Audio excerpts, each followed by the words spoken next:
Welcome back to Saving Sunderland, guys, on the Republic of Football. I'm Carl, and since the last game against Spurs, we've played a few more games. As you can see here, Spurs was our last game that we played in the last video. We had 4 games since then. It started off so well. A 3-2 win against West Brom was followed up by a 1-0 win, a narrow win against Hull. But then things just started going wrong, because against Everton we lost 2-1. We were outplayed, we got a lucky consolation goal at the end, but it was the West Ham game which was really annoying, because you may have watched the last episode and found out that in between the episodes we had a game against Southampton where 2 late goals cost us a victory and ended up losing the game. Well, against West Ham, 2 late goals cost us the victory. Andre Ayew with an 88-minute goal and a 90th minute penalty to just devastate us. It was going to be a huge win, because that win would have moved us onto 27 points, put us on 9th inside the top 10. But it's not the end of the road. We're only halfway through the season, and today we've got 2 more games, but the first one is against Manchester United. We've got Manchester United and Watford to round out the year ahead of the January transfer window, where we'll hopefully bring in some players that can really strengthen the team. But for now, let's jump into a game. Okay, here's the start lineup for the game against Manchester United. We've got Jordan Pickford in goal. We're playing the 3 at the back system, which has become the norm against the top 6 teams. So we've got Djilibodji, Kone and Denier at the back. Patterson, Diarra and Mittelstadt ahead of them, Vormer and Dong in the middle, and the forward partnership of Kazri and Palacio, meaning Defoe once again is on the bench. We're underway at home against Manchester United. We've taken points off some big teams already. Hopefully we can take more points off a big team. I just noticed in the build to this game as well that our next opponents, Watford, are actually ahead of Manchester United in the league. So perhaps this is the easier game today, which is not good.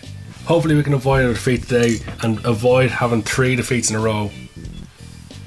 Not being the most exciting match, but you know, a point against Manchester United would be a good result for us. Another point on the board. We have to get to 40 points as quickly as possible. On the attack now, Palacio, what can he do with it? Finds Diarra. Diarra finds Webby Kazri, holds it up, gets into a position to shoot, has our first shot of the game 3 minutes from time. 3 minutes from half time. Wasn't a great one, but at least we had a shot. And there we go, half time. It's been a dreadful half. There's been very little I think there's been 3 highlights in total, but we're doing the job we need to do. We're making it difficult to break down, and you know, United are struggling against us, and that's only a good thing, because hopefully we can come away with at least a point out of this game. Patterson has the ball out wide, drives it in low. Palacio's shot, of course, is saved by De Gea. Probably the best goalkeeper in the Premier League. Okay, 30 minutes to go. It's time for the forwards. He's our top goal scorer. Hopefully he can get in there last 30 minutes, fresh legs. The plan to rest him hopefully will prevail. Palacio had a great opportunity. If the focus is a similar opportunity, you gotta believe he's gonna put it away. We need a bit of luck here. We're playing well in the second half. We have a lot more of the ball. We're creating more chances than Man United are. They haven't troubled us much in this half, although a lot of our players are popping up with yellow cards now, so something we have to be worried about. One quick change, Brian Oviedo coming in for Mittelstadt, who was on a yellow card. Hopefully fresh legs down the wing can cause trouble. Manchester United have gone to attacking formation.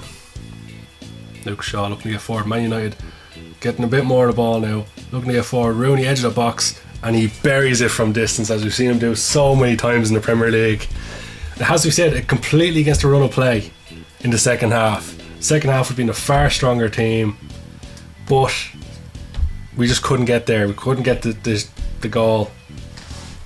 We were playing for the draw. It's going to be difficult to get the equaliser now, but it's not impossible.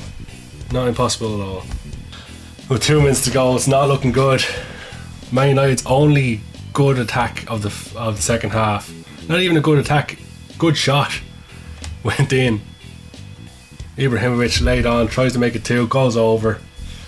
And that could be the end of the game, even though there's a minute on the clock really. But I can't see us doing too much in the last 30 seconds. It would be spectacular to score in the last 30 seconds, but not when your keeper's just driving the ball out to the opposition right back. And there it is, the full-time whistle at the Stadium of Light. Manchester United scrape a 1-0 win. A goal against the run of play, a spectacular one from outside the box. That's one of the frustrating things about this game, is no matter how well you set out defensively, you can still lose because of one lucky shot.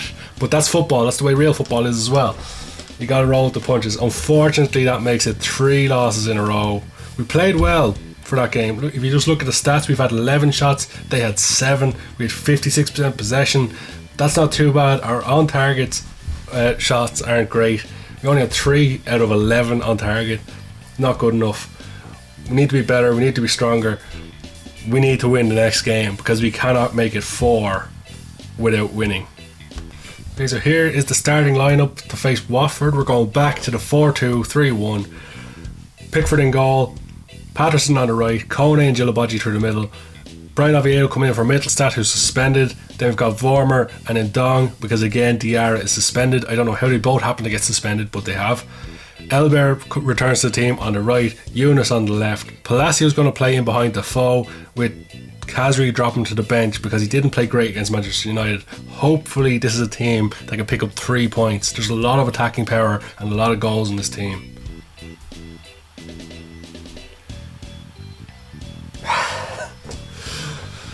Watford take the lead. Mbe Niang is given too much time and space on the ball. You can't do that with a player of his quality. Look at that, he just sneaks in behind the defence. Deeney picks out the pass. He's possibly offside, but he gets away with it. Tucks it past the keeper with ease. And now we've got a struggle on our hands. There we go, it's half time.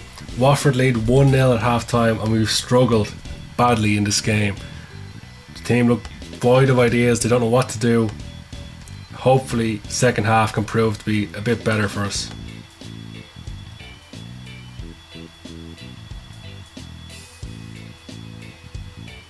And it's Niang again, started the second half. Again, he's just given so much. He's able to just drift into that space undetected. Nobody picks him up, and it's an easy header. It's good play from Watford. Get the ball out wide. Zuniga with a decent ball across, just drives it in there.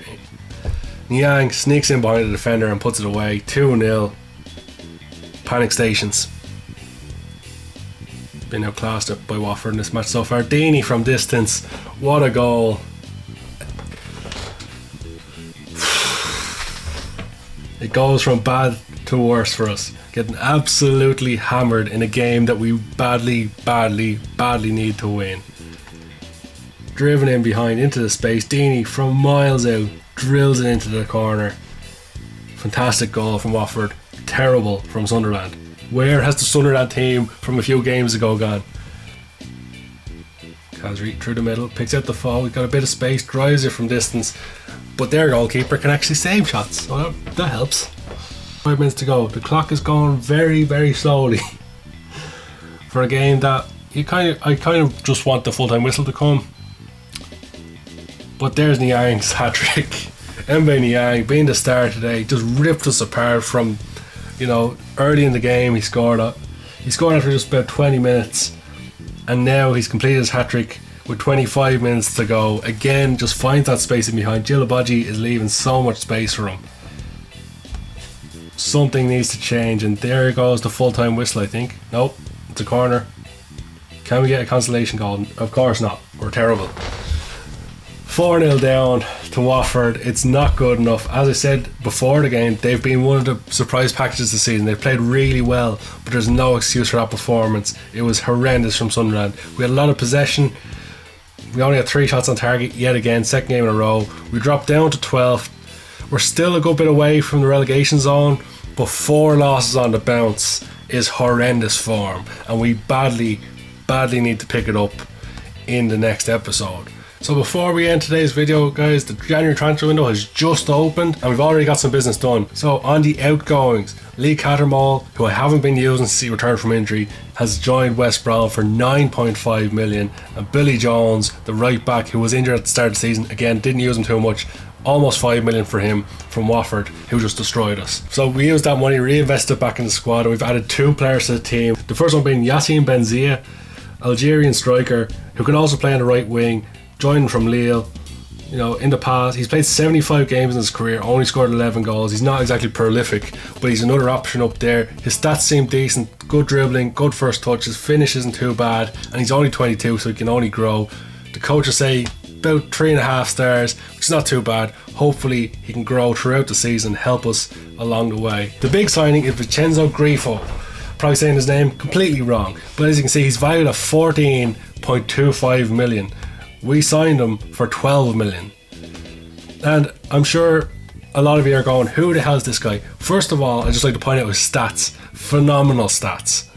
Top quality stats on this player. I don't know whether it was a mistake by the game makers or whether this guy is just a hidden gem in Europe.